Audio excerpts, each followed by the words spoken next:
ಹೌದು ಹೌದು ಆ್ಯಕ್ಚುಲಿ ಏನಂದರೆ ನಾನು ಇತ್ತೀಚೆಗೆ ಇದೊಂದು ಡೆವಲಪ್ ಮಾಡ್ಕೊಂಡಿರೋದು ಪುಸ್ತಕ ಓದೋದು. ಯಾಕಂದರೆ ಹೇಳ್ತಾರಲ್ಲ, ಕೆಲವೊಂದು ಲೈಫ್ ಎಕ್ಸ್ಪೀರಿಯನ್ಸಸಲ್ಲಿ ನಿಮಗೆ ಸಾಕಷ್ಟು ನೀವು ತಿಳ್ಕೊತೀರ. ಬಟ್ ನೀವು ಪುಸ್ತಕ ಓದೋದ್ರಿಂದ ನಿಮಗೆ ಆ ಇಮ್ಯಾಜಿನೇಷನ್ ಪವರ್ ಏನಿದೆ ಅದು ಇನ್ಫಿನೈಟ್ ಇಮ್ಯಾಜಿನೇಷನ್ ಪವರ್. ಹಾಗಾಗಿ ಆ ಓದೋದೊಂದು ಅಭ್ಯಾಸನ ಇತ್ತೀಚೆಗೆ ಮಾಡ್ಕೊಂಡಿದ್ದೀನಿ. ಸೊ ಇದ್ರ ಬಗ್ಗೆ ಕೇಳ್ಪಟ್ಟೆ, ಬಂದು ಏನು ಪುಸ್ತಕಗಳಿದೆ ನೋಡ್ಕೊಂಡು ಹೋಗೋಣ, ನನ್ನ ಫೇವ್ರೆಟ್ ರೈಟರ್ಸ್ ಯಾರು ಇದ್ದಾರೆ ಅವ್ರ ಪುಸ್ತಕ ನೋಡ್ಕೊಂಡು ತೊಗೊಂಡು ಹೋಗೋಣ ಅಂತ ಬಂದಿದ್ದೀನಿ. ನೀವು ಯಾವ ಥರದ ಪುಸ್ತಕಗಳನ್ನ ಹೆಚ್ಚು ಆಸಕ್ತಿಯಿಂದ ಓದ್ತೀರಾ? ಸರ್, ನಾನು ಹೇಳ್ದಂಗೆ ನಾನು ಇತ್ತೀಚೆಗೆ ಈ ಒಂದು ಕಡೆಗೆ ನಾನು ಡೈವರ್ಟ್ ಆದವನು.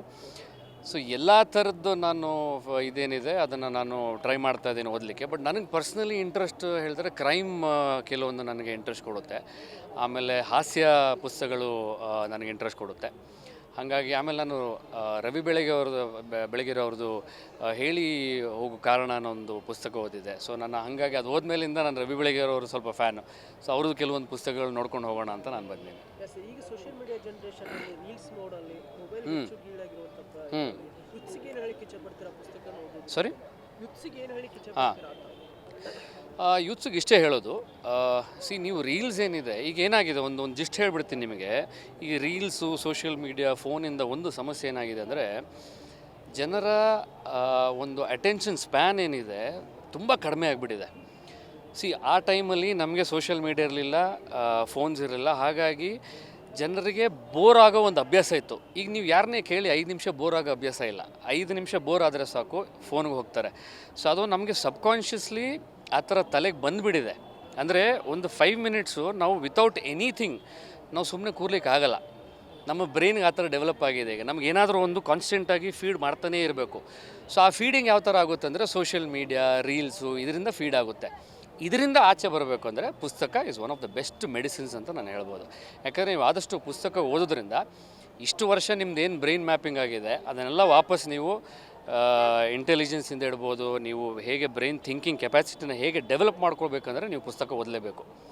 ಅದಕ್ಕೋಸ್ಕರ ನಾನು ಈಗ ಇತ್ತೀಚೆಗೆ ಪುಸ್ತಕ ಓದೋದ್ರಲ್ಲಿ ಇದು ಮಾಡ್ತಾಯಿದ್ದೀನಿ ಅಷ್ಟೇ. ಸ್ಟಾಲ್ಗಳು ಬರೋ ನಿಟ್ಟಿನಲ್ಲಿ ಪುಸ್ತಕ ಮಳಿಗೆಗಳಾಗಿರ್ಬೋದು, ನೆಕ್ಸ್ಟು ಈ ಥರ ಜನ್ರೇಷನ್ಗೆ ಒಳ್ಳೆ ಅನುಕೂಲ ಅನಿಸುತ್ತೆ ಸರ್ ಈ ಥರ ಸ್ಟಾಲ್ಗಳು?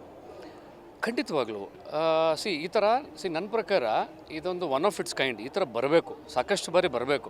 ಇದು ನಮಗೂ ಗೊತ್ತಿರಲಿಲ್ಲ ಈ ಥರ ಒಂದು ಇದೆ ಅಂತ. ಈಗ ನೋಡಿ, ಈ ಥರ ಒಂದು ಮೇಳ ಆಗ್ತಿದೆ, ಪುಸ್ತಕ ಸಂತೆ ಆಗ್ತಿದೆ, ಒಂದು ಲೋಕ ಸೃಷ್ಟಿ ಮಾಡಿದ್ದಾರೆ.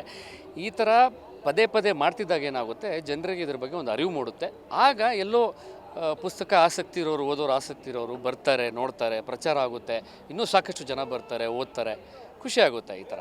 ಸರ್, ನೀವು ಒಳಗಡೆ ಕಂಡಿರ್ಬೋದು ಅನೇಕ ಕನ್ನಡ ಪುಸ್ತಕಗಳು, ಚಿಕ್ಕ ಮಕ್ಕಳಿಂದ ಹಿಡಿದು ಅತಿ ದೊಡ್ಡವರಂತೂ ಓದುವಂಥ ಪುಸ್ತಕಗಳು ಈಗಿನ ಬೆಂಗಳೂರಲ್ಲಿ ಅಥವಾ ಬೇರೆ ಬೇರೆ ಸಿಟಿಗಳಲ್ಲಿ ನೋಡಿರ್ಬೋದು.